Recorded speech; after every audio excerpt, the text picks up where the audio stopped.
Hi, welcome to the first pilot episode of Mike's Collection. I'm Mike, and behind me you can see some of my collection. I collect all kinds of things. I always have comic books, movies, music, and action figures. And that's what this show is going to be about. Me talking about action figures. Now, I've been collecting for pretty much my entire life. I was a child of the 80s, so I grew up on G.I. Joe, Transformers, He-Man, WWF Wrestling, Star Wars, Battle Beasts, and all kinds of other smaller properties like Voltron, GoBots, Robotech. Into the 90s, most of those childhood properties had kind of gone away, and I had moved on to other things, skateboarding and girls and whatnot. But I still collected on a, kind of a small scale. But I was buying McFarlane's figures like Spawn, and I was buying new Gundam toys that were just coming to North America, and also Star Wars toys that were back because the new release movies came out again in the late 90s. And then pretty much from the early 2000s onward, a lot of that stuff I had as a child came back, and I've been collecting that stuff pretty regularly. Like G.I. Joe came back in 2002, and Masters of the Universe came back in 2002, I believe the same year, and Transformers Generations came out a couple of years after that. And most of those lines have still carried on in one form or other. So these days, it's G.I. Joes, Masters of the Universe, Transformers, Star Wars Black Series, Funko Pops, and again, still a lot of smaller properties. So like some of them that started on Kickstarter, like the Vitruvian Hacks from Boss Fight Studio, and the Marauder Task Force from Marauder Gunrunners. If you're not familiar with some of those, eventually I'll show you some. So, even though I've been collecting my whole life, I've always been passionate about this stuff. I don't really have anybody in my immediate circle of friends who are as passionate about this stuff as me. I have an older brother that collects toys as well, but our interests kind of deviated. He buys a lot of the hockey figures now, and he still buys wrestling figures. I'm not really into either of those. And I have a couple other friends that dabble. So a couple years ago, I thought, well, I'm buying a lot of toys, I'm spending a lot of money on it. It would be nice to share my passion about this stuff with like-minded people. So I started a blog, and I called it Mike's Collection. And yeah, I tried initially to review a toy every day. And I actually, for the first year and a half, I did that. Not that I didn't get a toy every day, but some days I missed. I would put three reviews up in one day. So that was going really strong for about 5 years, and I reviewed hundreds of figures on there, and you can still find that blog. I will still occasionally update it. Most recently, I just updated my my top 18 toys of 2018 at the end of the year. So that's still up there. It's mikescollection.wordpress.com. But after a while, after hundreds of reviews, I got a little burned out on that, so I just moved on to Instagram, which was a lot less time consuming. So now I get a new toy, I post a picture of it on Instagram, put a couple of sentences, a little review or a little write-up, and that's pretty much all I've been doing for the last year and a half. And you can find me on Instagram at Mike's Collection Halifax, which is where I'm based. Halifax, Nova Scotia, Canada, on the East Coast.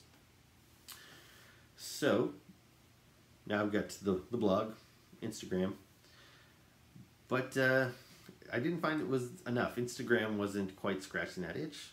I still wanted to talk about this stuff a little bit more. And in the last year or so, I've been getting a lot more into podcasts. I've got a friend here that works at Strange Adventures Comic Book Shop, which supplies me with all my comic books and a good number of my action figures. So my friend Dave that works there, he has a podcast called Living Between Wednesdays. which is a really good podcast, and I've been enjoying that. Just hearing him and his co-host Rochelle talk about mostly comic books, movies, and pop culture. And then there's a show on YouTube that I started watching called Nerd Out with a K, and I got really hooked on that. I watch every new episode that the guys on Nerd Out post, and I've gone back and watched a lot of their old stuff. And I thought, yeah, this is something that I'd like to do. I really had no idea how to do it. I'm not all that technologically inclined. I don't have a very good setup with mics and all that stuff. And I looked into getting a co-host, somebody that could do this with me, so the pressure wouldn't all be on me, and I could kind of bounce things off of someone. But again, as I said, I don't have anybody as equally passionate about this stuff in my immediate circle of friends. So I hope to have friends on here in future episodes, and we'll talk about things together. For now, like I said, this was just a pilot. I might not even post this. I don't know. This is just kind of an introductory episode. So, basically inspired by all those things, this is what I'm doing. So, it might be me solo, it might be me with friends. And I'm not even entirely sure what I plan to do with this. I know there's lots of toy review channels and podcasts that are already up. And where I'm in Canada, I'm almost guaranteed to get everything after people in America have got it. So I'll never be first to review anything. So I don't know if that's the way to go. And until I get a following, I don't know if anybody's really going to be interested in me just talking about my thoughts on upcoming toys, or maybe talking about a movie or anything. Because as I see movies, especially in this genre, I'll probably want to talk about them on here too if I keep this going. So I was also looking for a hook, something to make this a little bit unique and maybe entice somebody to come check my channel out as opposed to just any other toy review site. So listening to Dave's podcast, Living Between Wednesdays, the other week, he was talking about a podcast he'd started listening to, and I don't recall the name of it, but the guy on that podcast was going through each episode of Wizard magazine and just reminiscing or talking about what was going on in comics at that particular point in time. Because if you remember Wizard magazine, that was like a comic book magazine that posted news about upcoming series and that sort of stuff, and also had a price guide every issue, and that used to come out every month before magazines were dead. And so I thought that was kind of a neat idea. And even though I'm a big comic book guy, I never really collected Wizard on the regular. I picked up an issue here or there. But what I did collect, almost from the very beginning, was its sister publication, Toy Fair magazine, which was all about toys. And this was the first issue I had. It's actually issue 3. And then I think I missed issue 4, and then I have issue 5 right up to the end, which was, I don't know, I want to say around 150 or something, and I think it ended around 2013, I'm guessing. So it hasn't been around for quite some time, but I still have all my issues, and I know I like to flick through them every once in a while. So if anybody out there has their old Toy Fairs, that might be what I do, is go through an issue of Toy Fair and just talk about some of the things that were going on. Like, pretty early in the Toy Fair run is when the prequels were coming out. Because this is from 1997. The first prequel hit in 99. So, it'll be fun to go back and revisit the buzz around prequel figures when they were coming out. And when 2002 hit and G.I. Joe came back and He-Man came back and all that stuff. So that's probably what we'll do, and I'm thinking maybe every episode will either start or end with a little recap of a Toy Fair magazine, and beyond that, I will share my thoughts on toy news and maybe share some reviews, or at the very least just a few thoughts about what figures I've gotten in the past week. Or depending on how regularly I post this, I don't know if I'll have one up every week or every 2 weeks or every month or whatever. But even still, it'd be nice to tell you guys what I've got. Although hopefully if you're watching this, you're already following me on Instagram. and you'll see what I got that week, because I try and post it the day I get it. But yeah, so that's the idea. A couple things I did get. My two most recent purchases were I got this Billy Idol pop figurine, which I was pretty stoked about. Billy Idol's pretty cool. And I also got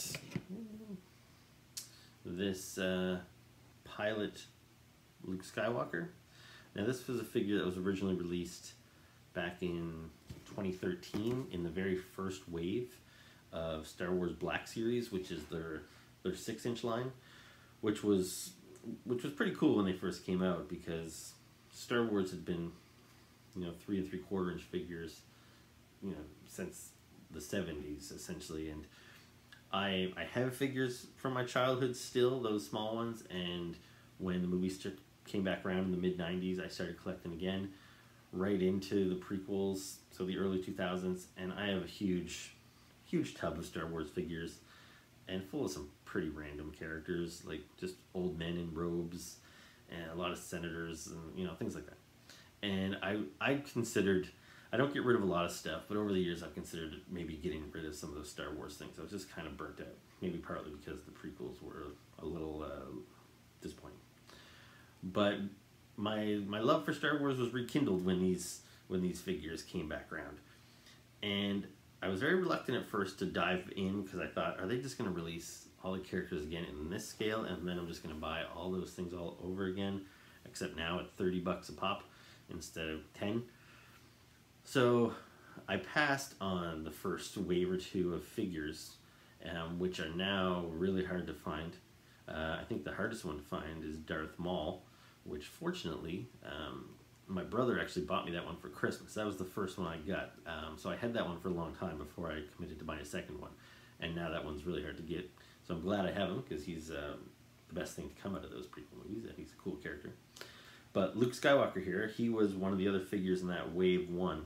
And even though they've made a whole bunch of Luke since, in his farm boy outfit, and his stormtrooper outfit, and his Hoth outfit, if I had to pick one Luke, I either like Bespin Luke or Pilot Luke. And yeah, so they just re-released this one as what they're calling their Legacy series, some older, harder to find figures they're releasing now with some improved paint apps, and releasing on a new packaging. So yeah, I found this guy just the other day, and I was pretty happy about that. So that's all I can think of off the top of my head to start things out. And I'm coming in apparently at, right now this says 13.5 minutes, although I'm probably gonna have to chop this down a little bit, which is good, because I'm hoping to come up with about a 10-minute video just as my introduction. And like I said, I'm still learning this as I go, and when I was starting to mess with YouTube yesterday, it said I had a limit of 15 minutes for my videos. So at least for now, until I get that figured out, I'm going to try and keep it under that. But I hope to be back with a second episode very soon, because today is actually, it's Valentine's Day. It's on Thursday. And this weekend, I guess beginning tomorrow, is the annual Toy Fair in New York City. Now that's Fair, F-A-I-R, not Fair, F-A-R-E, but that's where this magazine took its name from, is because the Toy Fair in New York's been going on a lot longer than that magazine was ever around. And that's where all the toy manufacturers come out and they show what their new toys are going to be for this coming year. So I'm pretty excited myself to be getting the news from all the websites that I like to go to, Pixel Dan on YouTube, and probably the guys at Nerd Out and all that sort of stuff. So I'll be getting my news from other sites, but I'm going to want to talk about it, and I'll talk about it with you guys, or anybody that wants to watch or listen. So yeah, I'm going to call this a day for episode 1. Thanks a lot to anybody that might have watched. And if you've got any comments, any questions, any suggestions, by all means, I'm happy to read whatever you have to say. Okay, thanks a lot.